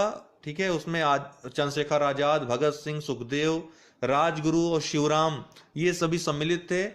लेकिन स्कॉट की जगह इन्होंने गलत पहचान कर ली, उसकी जगह पुलिस अधीक्षक जॉन सैंडर्स की हत्या इन्होंने कर दी, जिसको लाहौर षड्यंत्र केस के नाम से जाना जाता है, जिसमें भगत सिंह, सुखदेव और राजगुरु को फांसी की सजा दे दी जाती है। हालांकि बाद में उसमें जो है जेल में काफी घटनाएं घटती हैं, इसके साथ और भी कहानियां जुड़ी हुई हैं, जिसका हम बाद में जब इन घटनाओं के बारे में विस्तार से पढ़ेंगे उसमें वर्णन करेंगे, या फिर और भी जो प्रश्न आते रहेंगे उसी अनुसार हम एक्सप्लेन करते रहेंगे। ठीक है ना। अगला है अशफाक उल्ला खां। अशफाक उल्ला खां, राम प्रसाद बिस्मिल, ये सब किससे जुड़े थे दोस्तों? काकोरी कांड से जुड़े हुए थे। काकोरी कांड भारतीय स्वतंत्रता संग्राम के क्रांतिकारियों द्वारा ब्रिटिश राज के विरुद्ध भयंकर युद्ध छेड़ने की खतरनाक मंशा के लिए हथियार खरीदने के लिए ब्रिटिश जो संपत्ति या ब्रिटिश खजाना था उसको लूटने का एक प्लान था। एक ऐतिहासिक घटना थी। 9 अगस्त 1925 को यह ऐतिहासिक घटना घटी थी और एक ट्रेन में जहां पर डकैती की गई थी, इसके लिए शाहजहांपुर में बैठक हुई थी। राम प्रसाद बिस्मिल ने बैठक की अध्यक्षता की थी। उसमें अंग्रेजी सरकार का जो खजाना लूटने की योजना बनाई गई थी। तो एक दल जिसके प्रमुख राजेंद्र नाथ लाहड़ी थे, 9 अगस्त 1925 को लखनऊ, उस समय जो जिला था, काकोरी रेलवे स्टेशन, लखनऊ से काकोरी रेलवे स्टेशन की तरफ छूटी। याद रखिएगा, 8 down Saharanpur Lucknow passenger train उसका नाम था। उसकी चेन को खींच लिया किसने? राजेंद्र सिंह या राजेंद्र नाथ लाहड़ी ने। और पंडित राम प्रसाद बिस्मिल के नेतृत्व में अशफाक उल्ला खां, चंद्रशेखर आजाद व 6 अन्य सहयोगियों ने समूची ट्रेन पर धावा बोला और उसका खजाना लूट लिया। बाद में अंग्रेजी हुकूमत ने उनकी पार्टी हिंदुस्तान रिपब्लिकन एसोसिएशन के लगभग 40 क्रांतिकारियों पर सम्राट के विरुद्ध सशस्त्र युद्ध छेड़ने, सरकारी खजाना लूटने, मुसाफिरों की हत्या आदि करने का मुकदमा चलाया, जिसमें राजेंद्र नाथ लाहड़ी, पंडित राम प्रसाद बिस्मिल, अशफाक उल्ला खां और ठाकुर रोशन सिंह को मृत्युदंड या फांसी की सजा सुना दी गई। 16 अन्य क्रांतिकारियों को कम से कम 4 वर्ष की सजा से लेकर के काला पानी या आजीवन कारावास तक का दंड दिया गया। यही काकोरी कांड था। अगला है मास्टर सूर्यसेन। मास्टर सूर्यसेन दोस्तों चटगांव आर्मरी रेड से संबंधित है। चटगांव कहां स्थित है? बंगाल में। वहां पर शस्त्रागार जो अंग्रेजों का रहता है उसको ये लोग लूट लेते हैं। इनके द्वारा जो आर्मी बनाई जाती है उसका नाम था इंडियन रिपब्लिकन आर्मी। सूर्यसेन की बहुत महत्वपूर्ण घटना थी। इसमें कुछ समय के लिए चटगांव से या बंगाल के जो चटगांव था शस्त्रागार लूट करके वहां से अंग्रेजी शासन का अंत कर दिया जाता है। तो एक बहुत प्रभावशाली घटना थी। इसके बाद अन्य घटनाएं इसी प्रकार की देखने को देश में मिलती हैं। काफी इसने हिम्मत जगा दी लोगों के अंदर कि ऐसा भी हो सकता है। तो इसका उत्तर जो होगा सी होगा, 4 1 2 3, 4 1 2 3 दोस्तों। ठीक है ना, सी इसका उत्तर होगा। अगला प्रश्न देखते हैं, निम्न घटनाओं का सही कालानुक्रम क्या है? तो निम्न घटनाओं का सही कालानुक्रम क्या होगा? पहला है लाहौर षड्यंत्र केस। लाहौर षड्यंत्र केस दोस्तों 1929 में हुआ था। भगत सिंह बटुकेश्वर दत्त की गिरफ्तारी हुई थी। SHRA के अनेक क्रांतिकारी भी इसमें गिरफ्तार किए गए थे और उन पर लाहौर षड्यंत्र केस में संयुक्त रूप से मुकदमा चलाया गया था। लाहौर षड्यंत्र केस में संयुक्त रूप से मुकदमा चलाया गया था। बाकी आप तो जानते हैं, हमने भी जिक्र किया लाहौर षड्यंत्र केस का। फिर आपका वायकुम सत्याग्रह जो आता है 1924-25 ईस्वी में, यह एक प्रकार का गांधीवादी आंदोलन था। इसके डिमांड, इसकी मांगे लगभग वही गांधी जी की जो रहती थी उसी प्रकार की थी। उसी प्रकार का आंदोलन था, शांतिवादी आंदोलन था। 1924-25 ईस्वी में चलाया गया। इसके नेतृत्वकर्ता का नाम याद रखिएगा, TK माधवन, के केलप्पन तथा KP केशव मेनन। ये सभी इसका नेतृत्व करता थे वायकुम सत्याग्रह के। ये मुख्य रूप से दोस्तों जो सामाजिक कुरीतियां थी, खासकर अस्पृश्यता जो थी उसकी कुप्रथा थी उसके विरुद्ध चलाया गया था। त्रावणकोर भी पूछ सकता है, त्रावणकोर में मुख्यतः यह चलाया गया था केरल में, ठीक है ना, इतना याद रखिएगा। फिर आपका काकोरी कांड आता है जिसका हमने अभी जिक्र भी किया। 9 अगस्त 1925 क्रांतिकारियों ने 9 अगस्त 1925 को लखनऊ के पास काकोरी नामक गांव में 8 डाउन मालगाड़ी को रोककर सरकारी खजाना लूट लिया। फिर नेहरू रिपोर्ट आपकी जो आती है 1928 ईस्वी में आता है। साइमन कमीशन का विरोध और बहिष्कार के पहले ही 1925 ईस्वी में भारत सचिव जो लॉर्ड बर्कनहेड थे उन्होंने कांग्रेस नेताओं को संविधान का प्रारूप तैयार करने की चुनौती दी थी। उस चुनौती को स्वीकार भी कर लिया गया था नेहरू द्वारा, और इसका प्रारूप मोतीलाल नेहरू द्वारा तैयार किया गया जिसको नेहरू रिपोर्ट के नाम से जाना जाता है। 1928 ईस्वी में ये रिपोर्ट आई थी। इसकी जो मेन बातें हैं जो हम नेहरू रिपोर्ट और जिन्ना के 14 जो सूत्र दिए गए थे वो सब पढ़ाएंगे तो उसमें हम बताएंगे, या उससे संबंधित जो सवाल प्रमुख आएगा उसमें हम डिस्कस करेंगे। तो यहां पर इतना जान लीजिए। तो सही कालक्रम क्या होगा? सबसे पहले 1924-25 में जो आपका वाइकोम सत्याग्रह पहले नंबर पे, फिर काकोरी कांड 9 अगस्त 1925, फिर नेहरू रिपोर्ट 1928 और लास्ट में लाहौर षड्यंत्र केस 1929। तो डी 2, 3, 4, 1 ये इसका उत्तर हो जाएगा।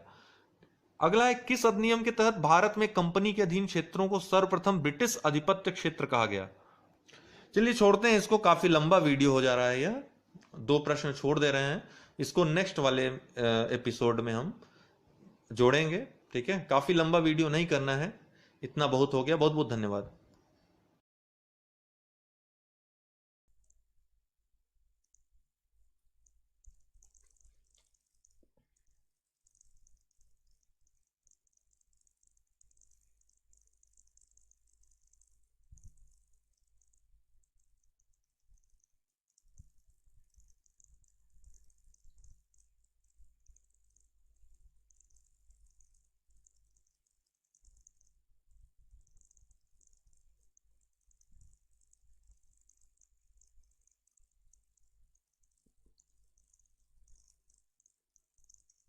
हेलो,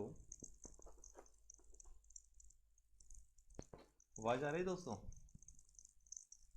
हेलो, ठीक है।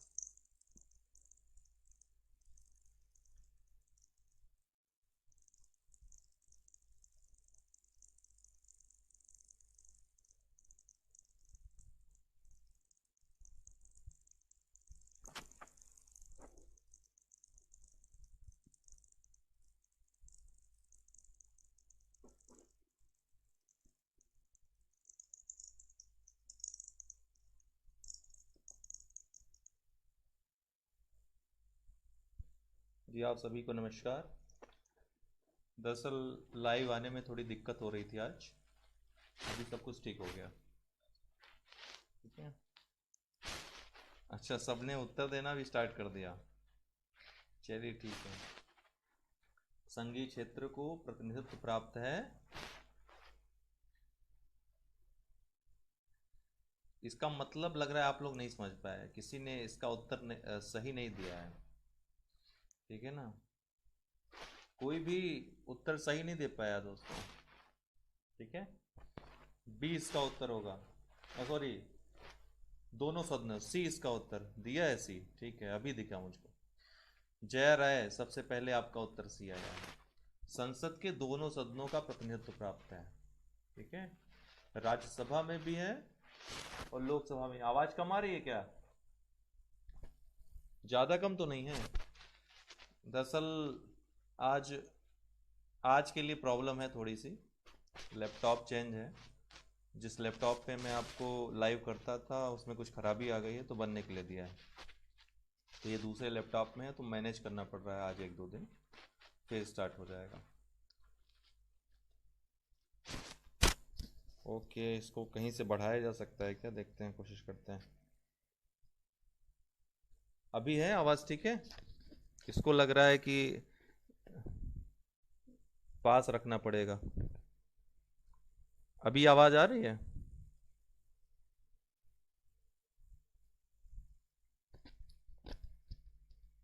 ठीक है, तब इसका मतलब है इसको नज़दीक से पकड़ना पड़ेगा। ठीक है, 3 हाथ तो है नहीं, अब कैसे करें नहीं समझ में आ रहा है। चलिए चलिए ठीक है।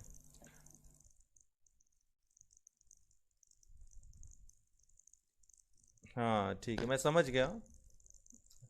इसमें दरअसल अ, और कोई भी वॉइस जो है सपोर्ट नहीं कर रहा है, और कोई माइक सपोर्ट नहीं कर रहा है, तो इसलिए मैंने इसका यूज़ किया है। तो संघीय क्षेत्रों का प्रतिनिधित्व तो दोनों ही सदनों को प्राप्त है, संसद के दोनों सदनों में। ठीक है। संविधान के निम्नलिखित में से किस प्रावधान के अंतर्गत भारतीय संसद को नया राज्य बनाने का अधिकार है? ये बढ़िया प्रश्न है।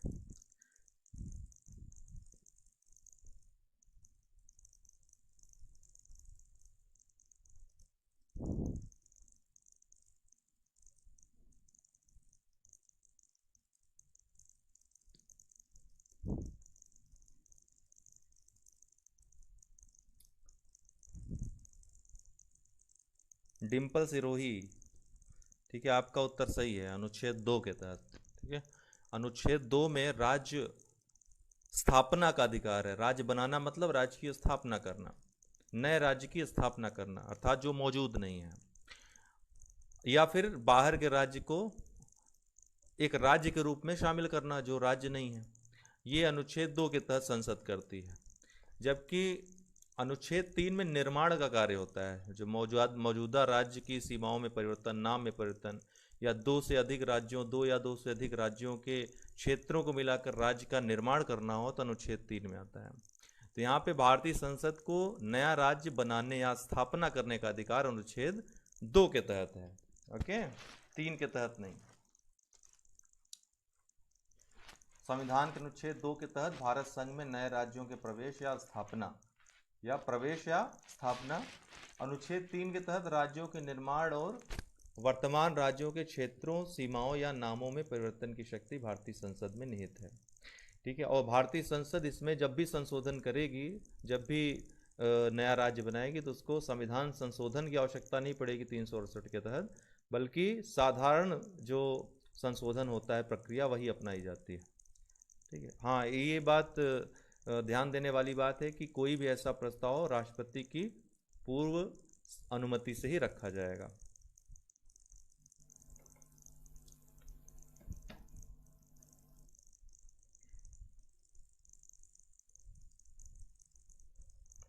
ठीक है, कोई आपको कन्फ्यूज़न हो तो पूछ सकते हैं। कन्फ्यूजिंग सवाल है, अक्सर लोगों को 2 और 3 में कन्फ्यूजन हो जाती है, अनुच्छेद 2 और 3 में। कोई भी अगर आपका प्रश्न हो तो यहाँ पर क्लियर कर लें, अभी यहाँ पे ठीक रहेगा, देखते रहेंगे आपके कमेंट। संविधान के प्रथम अनुच्छेद के अनुसार भारत क्या है? राज्यों का समूह है, राज्यों का फेडरेशन है, राज्यों का कन्फेडरेशन है, या फिर राज्यों का यूनियन है?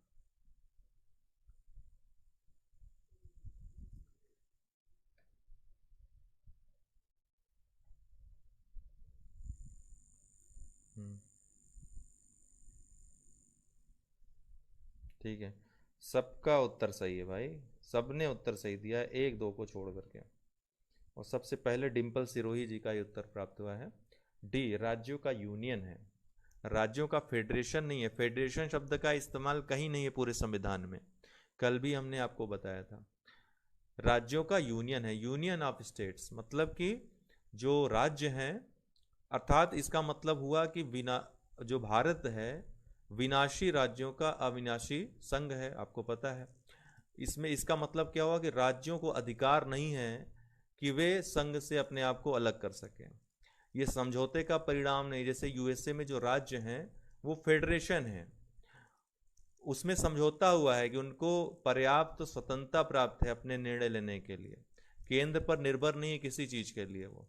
लेकिन भारत में नहीं ऐसा है, भारत में केंद्र हस्तक्षेप कर सकता है जरूरत पड़ने पर प्रत्येक मामले में। तो यहाँ पर राज्यों का यूनियन है, डी इसका उत्तर है।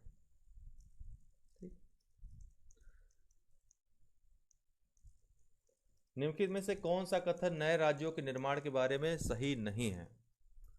कौन सा कथन नए राज्यों के निर्माण के बारे में सही नहीं है? चारों कथन दिख रहे हैं ना आपको?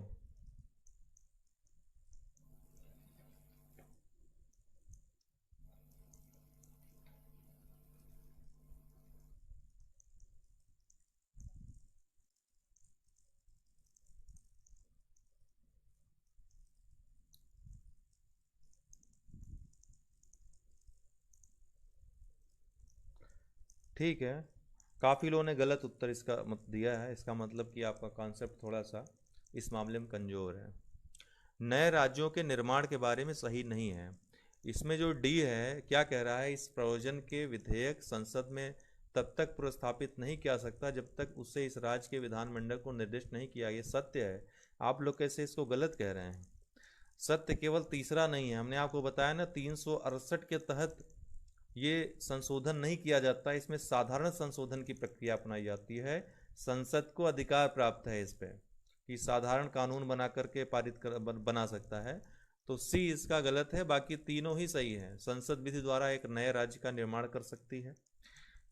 इस प्रकार की विधि में संविधान की पहली अनुसूची और चौथी अनुसूची के संशोधन का प्रावधान होगा, बिल्कुल सही है। तीसरा है कि इस प्रकार की विधि को अनुच्छेद 368 के प्रयोजनों के संविधान का संशोधन समझा जाएगा, यही गलत है। चौथा है, इस प्रयोजन के लिए विधेयक संसद में तब तक पुनर्स्थापित नहीं किया जा सकता जब तक इसे उस राज्य के विधानमंडल को निर्दिष्ट नहीं कर दिया गया है जिसके क्षेत्र सीमाओं या नाम पर इसका प्रभाव पड़ता है। तो उस राज्य के पास जाएगा, एक राष्ट्रपति समय सीमा निर्धारित करेगा, उस समय सीमा के अंदर राज्य को निर्णय लेना होगा। लेकिन यहाँ पर ध्यान देने वाली बात यह है कि यह सिर्फ एकमात्र सांकेतिक है, औपचारिकता मात्र है। राज्य अगर निर्णय इसके विपक्ष में भी ले लेता है अर्थात पक्ष में नहीं लेता है, राज्य मना भी कर देता है, तो उसको मानने के लिए राष्ट्रपति या संसद बाध्य नहीं है। लेकिन एक प्रक्रिया यह अपनाई जाती है। महत्वपूर्ण बात यह है, भारतीय संविधान में लैंगिक समता के सिद्धांत का कहाँ वर्णन है। भारतीय संविधान में लैंगिक समता का सिद्धांत का वर्णन कहाँ पर है।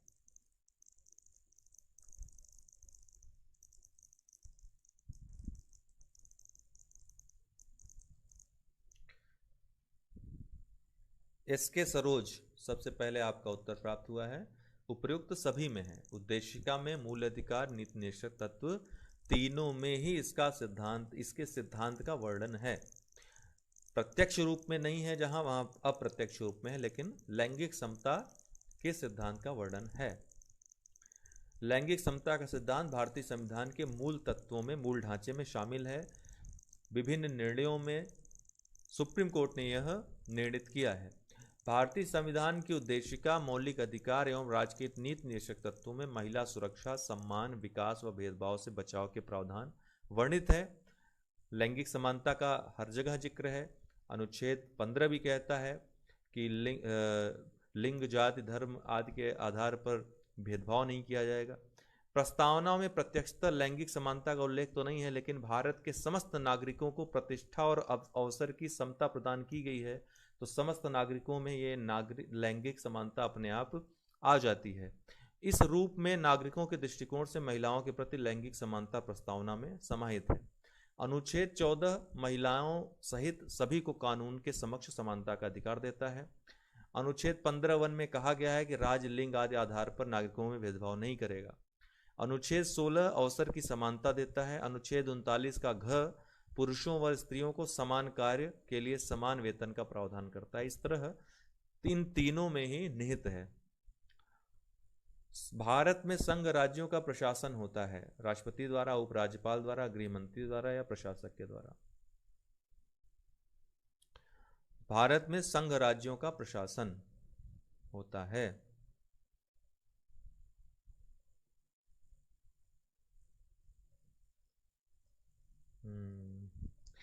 ठीक है, आप लोगों की तैयारी अच्छी है। प्रदीप पॉल जी का सबसे पहले उत्तर प्राप्त हुआ राष्ट्रपति के द्वारा। अभी आप ये मत कहिएगा उपराज्यपाल वहां होता है, वहां प्रशासक होता है। ठीक है, होते हैं, लेकिन ये सब राष्ट्रपति के ओर से वहां पर प्रशासन करते हैं। तो राज्यों का प्रशासन, संघ राज्य क्षेत्रों का जो प्रशासन होता है वो राष्ट्रपति द्वारा होता है। ठीक है, राष्ट्रपति जाकर वहां बैठ नहीं सकता, उसका तो एक ही स्थान है। तो इसके लिए उपराज्यपाल और प्रशासक वहां पर बैठाए जाते हैं उसकी तरफ से।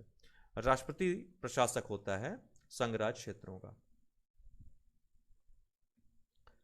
भारत संघ नहीं है और कारण कथन है, और कारण है किसी भी राज्य का क्षेत्र, सीमा, नाम उसकी सहमति के बिना भी परिवर्तित करने की शक्ति संघीय संसद को प्राप्त है।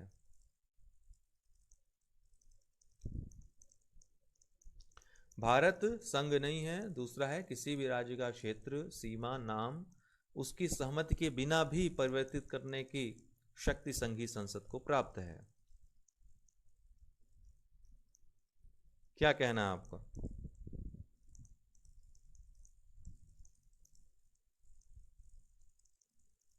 हम्म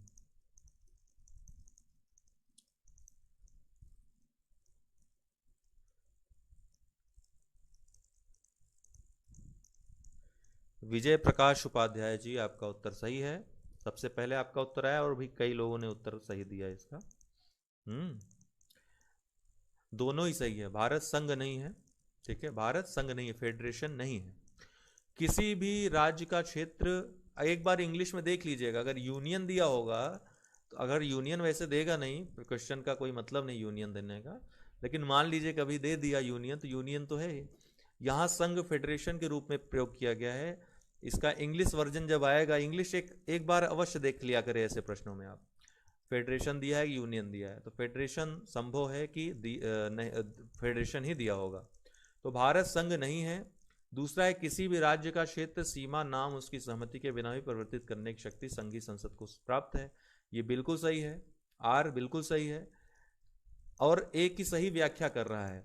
यही कारण है जो संघ होता है उसमें इतनी शक्ति संसद को नहीं प्राप्त होती है, या फिर संविधान संशोधन की ऐसी प्रक्रिया अपनाई जाती है इसमें राज्यों को पर्याप्त प्रतिनिधित्व मिलता है। लेकिन यहाँ पे ऐसा नहीं है, पूरी शक्ति संसद को प्राप्त है इसमें। इसलिए भारत संघ न होकर यहाँ पर एकात्मक शक्ति प्राप्त हो जाती है संघ भारत को, ठीक है। तो फेडरेशन नहीं है बल्कि यूनियन है संघ। तो दोनों ही ए और आर दोनों सही है, आर ए की सही व्याख्या है, ए इसका उत्तर होगा। निम्न कथनों पर विचार कीजिए और दिए, आपको कोई कंफ्यूजन तो नहीं है पिछले प्रश्न में? ए गलत नहीं है प्रिंस पटेल जी, ए गलत नहीं है, ए सही है। भारत संघ नहीं है, ठीक है ना, फेडरेशन नहीं है। इंग्लिश वर्जन में फेडरेशन लिखा हुआ है, तो भारत फेडरेशन नहीं है, ठीक है, यूनियन है। यहां पर राज्यों का संघ लिखा होता तब आप सही करते हो उसको, यहां पर संघ लिखा हुआ है। कथन और कारण के संदर्भ में आप इसको पढ़ेंगे तब आपको समझ में आएगा, कथन और कारण के संदर्भ में।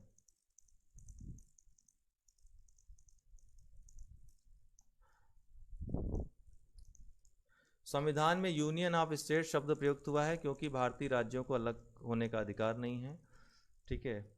ये देखिए यहाँ पर हुआ, संविधान में यूनियन ऑफ स्टेट शब्द का प्रयोग हुआ है।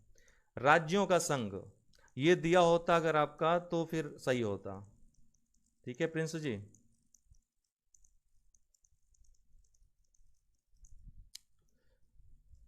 किसने दिया? विवेक सिंह जी। अच्छा, एसके धर आयोग ने राज्यों के पुनर्गठन हेतु भाषा के आधार की अपेक्षा प्रशासनिक सुविधा को वरीयता दी थी, ये भी सही है। पंडित नेहरू, सरदार पटेल और पट्टाभ सीतारमैया की अध्यक्षता में कांग्रेस कमेटी राज्यों के पुनर्गठन में भाषाई आधार के पक्ष में नहीं थी, ये भी सही है। तीनों ही तो सही है, ठीक है, तीनों सही है, 1 2 3। तो अमरीश चंचल जी ने सबसे पहले उत्तर दिया था इसका, तीनों, डी इसका उत्तर होगा, ठीक है। क्या आपको कंफ्यूजन रह गई प्रिंस जी? नहीं नहीं, किसने गलत दिया है ये? वल्लीवन विवेक सिंह जी, आपको कोई कंफ्यूजन है क्या इसमें? आपको पता है कि 1948 में एसके धर आयोग, एसके धर कौन थे पता है? हाई कोर्ट के न्यायाधीश थे। तो डॉक्टर राजेंद्र प्रसाद ने इनको नियुक्त किया था, इनके एक आयोग नियुक्त किया था जिसके अध्यक्ष एसके धर थे, और कुल 4 सदस्य थे इसमें। इसने भाषा के आधार पर जो राज्यों का पुनर्गठन है उसकी मनाही की थी और प्रशासनिक सुविधा को वरीयता दी थी। इन्हीं के रिपोर्ट पर विचार करने के लिए ये नीचे वाली पंडित नेहरू, सरदार पटेल और पट्टाभ सीतारमैया, जेवीपी समिति जिसको कहते हैं, जवाहरलाल नेहरू और पटेल और पट्टाभ सीतारमैया, जेवीपी समिति, ये बनी थी। इसने भी एसके धर आयोग की जो भी उन्होंने कहा था उसको माना, और उन्होंने कहा कि भाषा के आधार पर राज्यों का गठन नहीं हो सकता, क्योंकि भाषाएं इतनी ज़्यादा हैं देश में कि अगर भाषा के आधार पर राज्यों का गठन होने लगा तो पता नहीं कितने राज्य बढ़ जाएंगे भारत में, ठीक है। हर एक जिले में हर एक गांव में अलग अलग भाषा हो जाएगी आपको। ऐसे ऐसे गांव हैं, एक एक किलोमीटर पे भाषा चेंज होती रहती है। तो भाषा के आधार पर राज्यों का गठन सही नहीं है, इसीलिए ये कहा गया था। हालांकि बाद में 1953 में आपको पता है घटना कि पुट्टी रामुल्लू, जो कि हैदराबाद में चल रहा था मद्रास से अलग करने के लिए, मतलब कि भाषा के आधार पर गठन करने के लिए, तो उनकी मृत्यु हो जाती है। मृत्यु होने के बाद सरकार को झुकना पड़ता है। नहीं, टाइमिंग नहीं चेंज की है प्रिंस तिवारी जी, ये आज थोड़ा लेट हो गया, लाइव नहीं हो पा रहा था, प्रॉब्लम आ रही थी। अभी सब ठीक है। तो इसके बाद फजल अली आयोग गठित होता है, जिसमें दो और सदस्य रहते हैं, हृदयनाथ कुंजरू और के एम पडिक्कर। ये तीन लोगों की समिति बनती है और अंततः भाषाई आधार को स्वीकार किया जाता है, लेकिन आंशिक रूप से, अर्थात एक भाषा एक राज्य के सिद्धांत को अस्वीकार कर दिया जाता है। 1953 में ही जब रामुल्लू की मृत्यु हो जाती है तो सरकार ने झुक करके हैदराबाद का गठन कर दिया था 1953 में ही, आंध्र प्रदेश का। ठीक है, तो आंध्र प्रदेश का गठन जो पहला था भाषा के आधार पर गठित होने वाला राज्य, तो आंध्र प्रदेश था। उसके बाद फजल अली आयोग गठित हुआ, उसके आधार पर 14 राज्य 6 केंद्र शासित प्रदेश बनाए गए। इस तरह से 20 राज्य अस्तित्व में आए, फिर धीरे धीरे परिवर्तित होता गया जी 54 दिन के भूख हड़ताल के बाद। तो इसका जो है तीनों ही सही होगा, सभी तीनों। राज्य पुनर्गठन आयोग ने 1 नवंबर 1956 को कितने राज्य तथा केंद्र शासित राज्य बनाए? अभी देखिए, हमने तो बता ही दिया आपको, हमको नहीं पता था अगला प्रश्न ही आ जाएगा।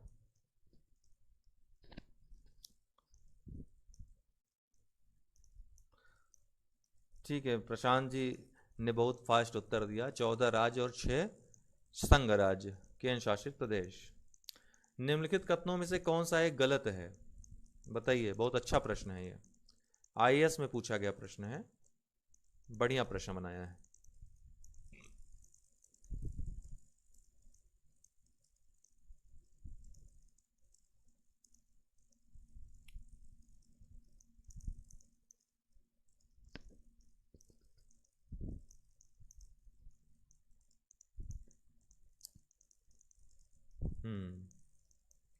प्रिंस पटेल जी, आपका उत्तर एकदम सही है। इसमें तीनों ऊपर के सही है, चौथा ही गलत है। एक बार पढ़ देता हूं। गोवा को 1987 में पूर्ण राज्य का दर्जा प्राप्त हुआ। दीव खंबात की खाड़ी में एक टापू है, यह भी सही है। दमन और दीव को भारतीय संविधान के 56वें संशोधन द्वारा गोवा से अलग किया गया, यह भी सही है। दादरा और नगर हवेली 1954 तक फ्रांसीसी उपनिवेशिक शासन के अंतर्गत थे, गलत है।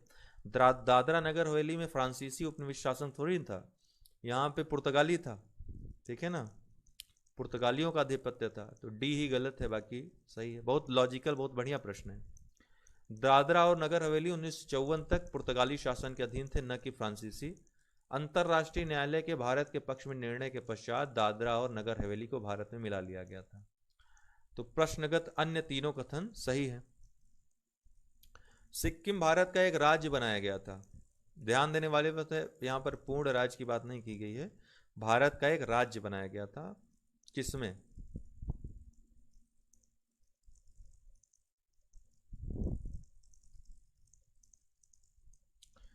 ठीक है, शिल्पी श्रीवास्तव का सबसे पहले उत्तर आया है सी।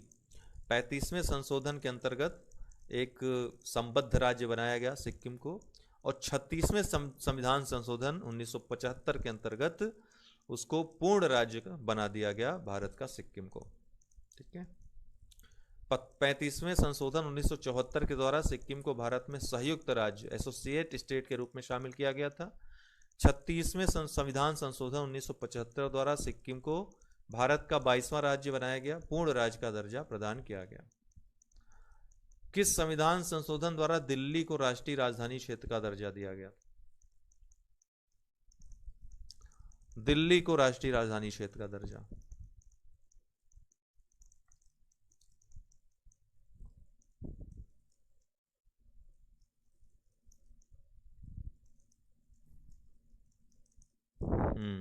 ठीक है, सब सही है।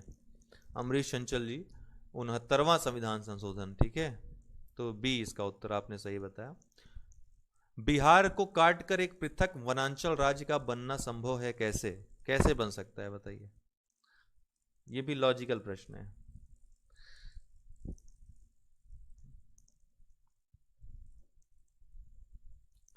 बिहार को काट करके एक पृथक वनांचल राज्य का बनाना कैसे संभव है?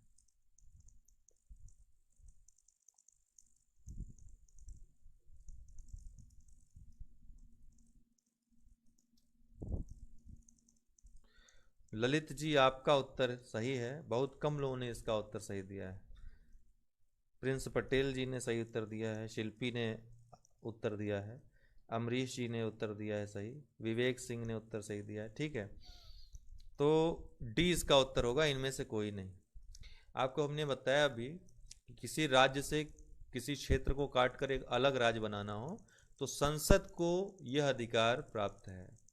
बाकी तीनों जो है इससे मतलब नहीं है। डी इसका उत्तर होगा, इनमें से कोई नहीं। संसद प्राधिकारवान है, संसद इस पर कानून निर्माण करेगी साधारण संशोधन के द्वारा।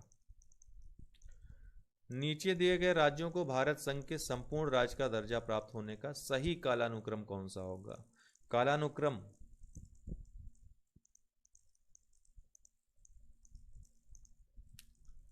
बताइए, क्या कालानुक्रम सही है इसमें से?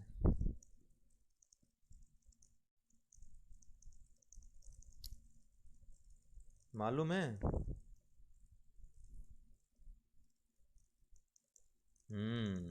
आप लोग पढ़ाई करते हैं इसका मतलब। बहुत सही। मनीष उत्तम जी, बी इसका उत्तर बता रहे हैं, सही है। नागालैंड सबसे पहले, फिर हरियाणा 63 में, नागालैंड 66 में, हरियाणा, पंजाब हरियाणा 66, उसके बाद सिक्किम आपका 1975 देखा है आपने, अरुणाचल प्रदेश 1987। तो ये क्रम बी जो है सही है।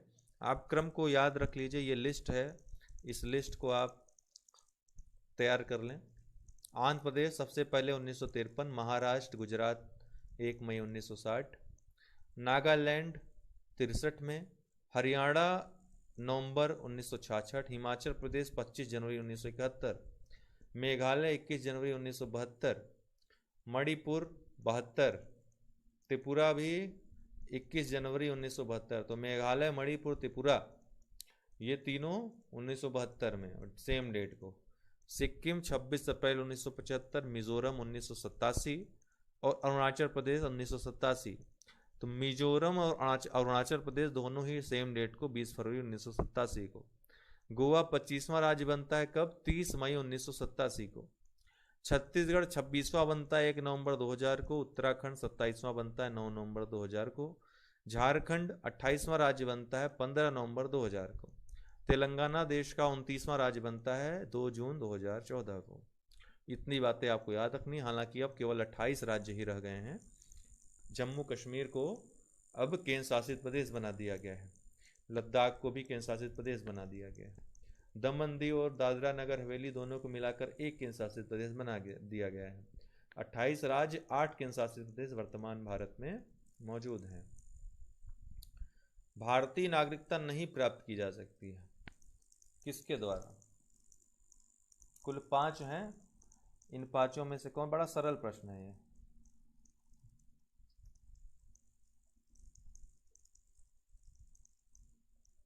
कैसे नहीं प्राप्त की जा सकती है? भारतीय बैंक में धन जमा करके, ठीक है ना। बाकी जन्म द्वारा, देशीकरण द्वारा, किसी भूमि के सम्मिलन के द्वारा। 5 प्रकार हैं, 5 जो है तरीके से शामिल किए जा सकते हैं, ठीक है। तो डी इसका उत्तर होगा। भारतीय नागरिकता अधिनियम 1955 बाद में कई बार संशोधन हुआ, अभी हाल में भी संशोधन हुआ उसमें, जिसके कारण इतना हाय तौबा मचा हुआ था।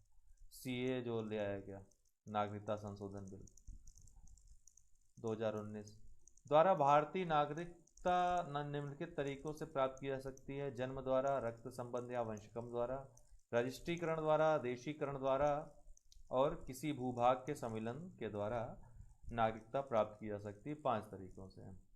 भारतीय बैंक अभी जो नया सीए बिल आया था, इसमें कुछ वर्गों को पाकिस्तान और जो बांग्लादेश से आए हुए, अफगानिस्तान, पाकिस्तान और बांग्लादेश से आए हुए जो धार्मिक रूप से प्रताड़ित अल्पसंख्यक वर्ग हैं वहाँ के, उनके लिए कुछ छूट दी गई नागरिकता बिल के तहत।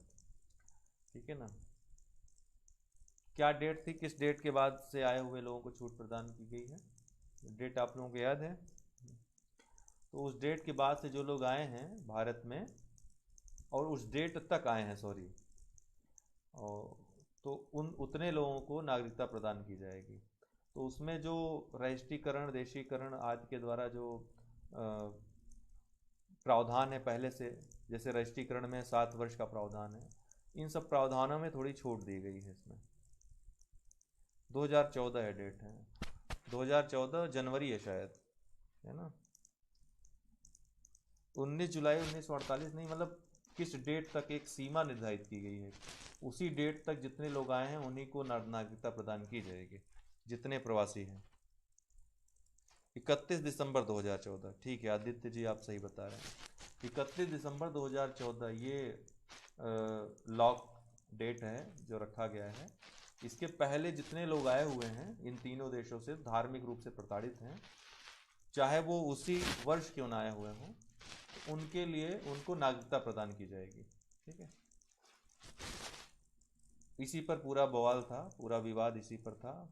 बीच में कोरोना आ गया तो सारे विवाद थम गए। निम्नलिखित कथनों पर विचार कीजिए। ये 3 कथन हैं, इन पर विचार करिए कौन सा सही है।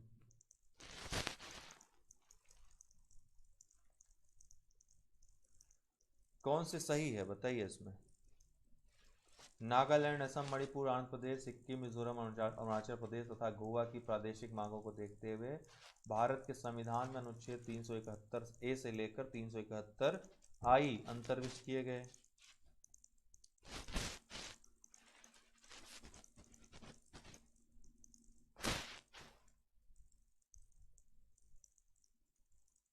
ठीक है अमरीश चंचल जी, आपका उत्तर सही है।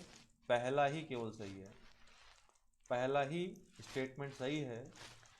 दूसरा, भारत तथा संयुक्त राज्य अमेरिका के संविधानों में 2 राजतंत्र, संघ और राज्य हैं, किंतु नागरिकता एकहरी, ये गलत है। भारत में एकहरी नागरिकता, लेकिन संयुक्त राज्य अमेरिका में दोहरी नागरिकता है। ठीक है, राज्यों के लिए नागरिकता अलग होती है यहाँ पे, तो राज्य एक अलग इकाई एक प्रकार से संयुक्त राज्य अमेरिका में। ठीक है, तो ये गलत है। दूसरा, तीसरा है, कोई व्यक्ति जो देशीकरण द्वारा भारत का नागरिक है कभी भी अपनी नागरिकता से वंचित नहीं किया जा सकता, ये गलत है। नागरिकता से वंचित किया जा सकता है। अनुच्छेद 10 में इसके लिए प्रावधान किए गए हैं, अनुच्छेद 10 में प्रावधान किए गए हैं। तो केवल पहला ही सही है इसमें। इसका उत्तर जो हो जाएगा डी, केवल 1। निम्न में से कौन नागरिकता के अर्जन हेतु शर्तों को नियत करने के लिए सक्षम है? शर्तें कौन रख सकता है नागरिकता के अर्जन हेतु?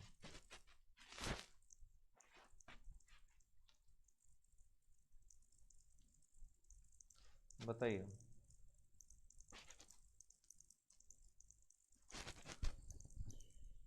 ठीक है, मैं भूल गया था साउंड के बारे में, इसको हाथ में लेना है। ठीक है, आप सभी के उत्तर सही है। सबसे पहले उत्तर दिया है सोनी वर्मा ने। ठीक है, डी, संसद। संसद एकहरी नागरिकता है, तो राज्यों से कोई मतलब नहीं है, एकहरी नागरिकता है पहली बात। तो संसद को इसके बारे में अधिकार मिला हुआ है, अनुच्छेद 11 के तहत नागरिकता संबंधी कानून बना सकती है। और इसी नागरिकता जो अधिनियम 1955 बनाया संसद ने, अनुच्छेद 11 के तहत जो अधिकार प्राप्त हैं संसद को, उसी के अंतर्गत बनाया था। नागरिकता अधिनियम 1955 के अंतर्गत पंजीकरण द्वारा भारतीय नागरिकता प्राप्त करने के लिए भारतीय मूल के व्यक्ति को भारत में कितने वर्ष बिताने होंगे? बताइए, कितने वर्ष बिताने होंगे भारत में?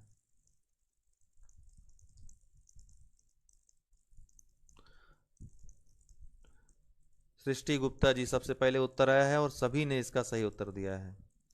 सभी ने इसका सही उत्तर दिया, कोई गलत उत्तर, अच्छा गलत उत्तर भी है। आपने राहुल पांडे जी पुराना पढ़ लिया है लग रहा है, ये ओल्ड इंफॉर्मेशन है आपकी। 7 वर्ष, ठीक है, सी इसका उत्तर होगा, 7 वर्ष। ये नागरिकता है, नागरिकता संबंधी जो अनुच्छेद है इसको देख सकते हैं आप। संविधान के प्रारंभ पर नागरिकता अनुच्छेद 5 में दिया है। अनुच्छेद 6 में पाकिस्तान से भारत को प्रव्रजन करने वाले कुछ व्यक्तियों के नागरिकता के अधिकार दिए हैं। अनुच्छेद 7 में पाकिस्तान को प्रव्रजन करने वाले कुछ व्यक्तियों के नागरिकता के अधिकार हैं, अर्थात पाकिस्तान जो गए भारत, ठीक है। भारत के बाहर रहने वाले भारतीय उद्भव के कुछ व्यक्तियों के नागरिकता के अधिकार अनुच्छेद 8 में दिए हैं। भारत के बाहर रहने वाले जो भारतीय उद्भव के कुछ व्यक्तियों के नागरिक अधिकार हैं। अनुच्छेद 9 में विदेशी राज्य की नागरिकता स्वेच्छा से अर्जित करने वाले व्यक्तियों का नागरिक न होना। ये कहा गया कि अगर विदेशी राज्य की नागरिकता कोई स्वेच्छा से अर्जित कर लेता है तो भारत का नागरिक नहीं रहेगा वो। अनुच्छेद 10 में है नागरिकों के अधिकारों का बना रहना। इसी के अंतर्गत तमाम जो प्रावधान हैं नागरिकता से वंचित करने के भी इसी में दिए हुए हैं। बाकी अनुच्छेद 11 में संसद द्वारा नागरिकता के अधिकार का विधि द्वारा विनियमन किया जाना। तो जो नागरिकता अधिकार से संशोधन जो कानून बनते हैं संबंधी संसद के द्वारा अनुच्छेद 11 के तहत ही बनाए जाते हैं, ठीक है।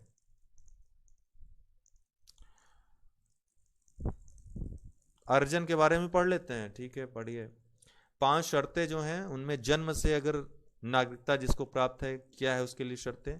26 जनवरी 1950 को या उसके बाद किंतु 1 जुलाई 1987 से पहले भारत में जन्मे सभी व्यक्ति भारत के नागरिक होंगे एवं 1 जुलाई 1987 को, या ये डेट से संबंधित है चीजें, 1 जुलाई 1987 को या उसके बाद लेकिन नागरिकता संशोधन अधिनियम 2003 के लागू होने के पहले जन्मा बच्चा भारतीय नागरिक होगा यदि उस दौरान उसके माता पिता में से कोई एक भारतीय नागरिक हो। नागरिकता संशोधन अधिनियम 2003 के लागू होने के बाद वह बच्चा जिसके जन्म के समय माता पिता दोनों भारतीय हों अथवा जन्म के समय दोनों में से कोई एक भारतीय नागरिक हो तथा दूसरा अवैध प्रवासी न हो, भारतीय नागरिक माना जाएगा। ये जन्म से बाई बर्थ जो नागरिकता प्राप्त होती है। वंशानुगत में क्या है, बाई डिसेंट 26 जनवरी 1950 से 10 दिसंबर 1992 के बीच देश के बाहर जन्मे व्यक्ति के जन्म के समय उसके पिता भारतीय नागरिक हों। कब से? 26 जनवरी 1950 से 10 दिसंबर 1992 के मध्य देश के बाहर जिस व्यक्ति का जन्म हुआ हो उसके जन्म के समय जो पिता हो उसके भारतीय नागरिक हो, एक ये कंडीशन है। दूसरा है 10 दिसंबर 1992 को या उसके बाद देश के बाहर जन्मे व्यक्ति के जन्म के समय माता अथवा पिता में से कोई एक भारत का नागरिक हो। तो ये 2 कंडीशन। पंजीकरण द्वारा जो है भारतीय मूल का व्यक्ति, जो अभी प्रश्न आया था, जो नागरिकता आवेदन से पूर्व 7 वर्ष तक भारत में रहा हो। या फिर दूसरा है भारतीय नागरिक से विवाहित व्यक्ति जो नागरिकता आवेदन से पहले 7 वर्ष तक भारत में रहा हो। तीसरा है भारत के नागरिकों के नाबालिग बच्चे। ये पंजीकरण द्वारा। देशीकरण द्वारा संबंधित देश में एक निश्चित अवधि तक निवास करना। किसी ऐसे देश का नागरिक न हो जहां भारतीयों को देशीकरण द्वारा नागरिकता न मिलती हो, ये कंडीशन महत्वपूर्ण है। अन्य देश की नागरिकता को त्याग कर भारत की नागरिकता ग्रहण करना। 8वीं अनुसूची, अगर किसी देश की नागरिकता त्याग कर भारत की नागरिकता ग्रहण करना है तो देशीकरण द्वारा नागरिक हो जाएगा। 8वीं अनुसूची में वर्णित भाषाओं में से किसी एक का अच्छा ज्ञाता हो, ये महत्वपूर्ण। देखिए, अच्छे चरित्र वाला हो, एक ये इतनी कंडीशंस दी हुई हैं। एक विशेष उपबंध के तहत यह छूट दी गई है कि यदि कोई व्यक्ति विज्ञान, दर्शन, कला, साहित्य, विश्व शांति या मानव विकास के क्षेत्र में विशेष कार्य कर चुका हो तो उसे उपयुक्त शर्तों को पूर्ण किए बगैर भी नागरिकता देशीकरण के द्वारा दिया जा सकता है। इस प्रकार से नागरिक बने प्रत्येक व्यक्ति को भारत के संविधान के प्रति निष्ठा की शपथ लेनी होगी। और अंतिम है, नए क्षेत्र को भारतीय क्षेत्र में सम्मिलित करने पर नागरिकता अपने आप मिल जाएगी जो भी उस क्षेत्र का व्यक्ति रहेगा।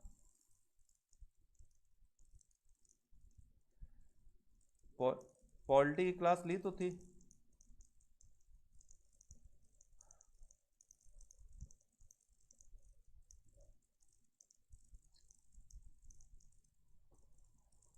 पॉलिटी की क्लास ली थी हमने, आज सुबह ही ली थी। 8 बजे मेरी क्लास आई थी, लाइव क्लास आई थी।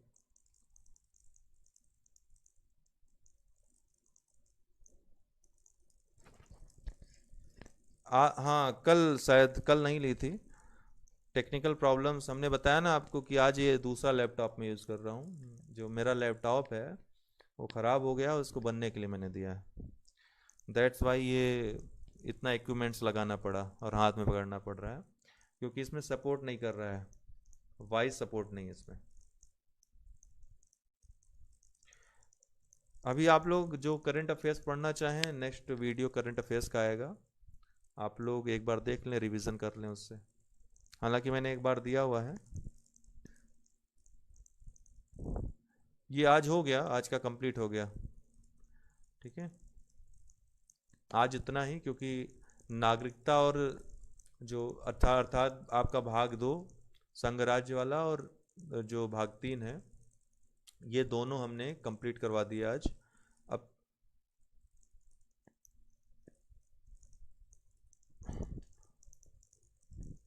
क्या, जी जी हमको पता है, इसीलिए हमने दूसरे लैपटॉप का आज लैपटॉप की व्यवस्था की कि क्रम बिगड़े न, 2-3 दिन तक न ये प्रॉब्लम आए, तब तक मेरा लैपटॉप जो है आ जाएगा। कल महत्वपूर्ण चैप्टर हम लोग करेंगे, मूल अधिकार। ठीक है, कल महत्वपूर्ण चैप्टर मूल अधिकार हम लोग देखेंगे। अब मूल अधिकार महत्वपूर्ण है, और मूल अधिकार के बाद संघ, फिर राज्य। अब जितने भी आएंगे वहीं से सबसे ज़्यादा प्रश्न आते हैं। इधर 2 से जो प्रश्न बनते हैं, हम इतने में इतना ही बनता है, इससे ज़्यादा नहीं बनता है, इतना पढ़ लीजिए बस। हिंदी की क्लास कल प्रिंस जी आई थी, कल आप देख सकते हैं, शायद देखा भी था आपने, आपका कमेंट मैंने देखा था उसमें। हिंदी क्लास कल आई थी, वो व्याकरण की थी। अभी वाकाबुलरी की क्लास में ले आऊँगा जल्द।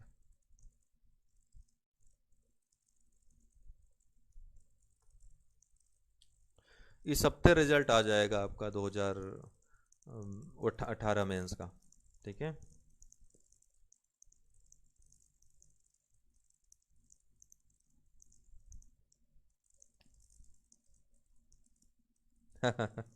चक्की पी सिंह जी।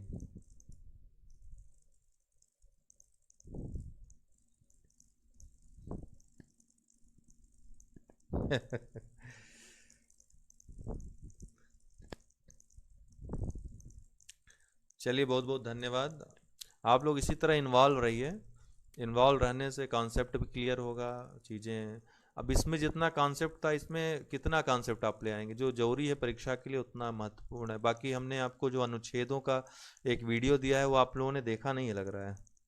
परसों दिया था, अनुच्छेदों पर चर्चा की थी, एक एक अनुच्छेद पर। तो वहाँ पर मैंने डिटेल में बताया है सभी अनुच्छेदों के विषय में, तो वो वीडियो आप अवश्य देखें।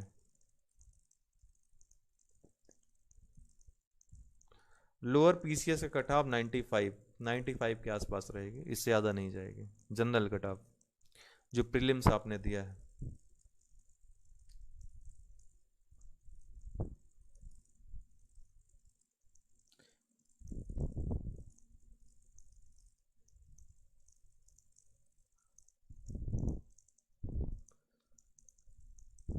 ठीक है, सेशन क्लोज करते हैं दोस्तों। कोई स्पेशल क्लास अभी है नहीं आजकल में, इसलिए जब स्पेशल क्लास रहेगी तो मैं अभी इसी रात में जो मेरा वीडियो रहेगा मैं आपको बता दिया करूँगा, आप स्पेशल क्लास ले लीजिएगा। ठीक है, आज देख लीजिएगा वो वीडियो। तो अभी क्लोज करते हैं, बहुत बहुत धन्यवाद।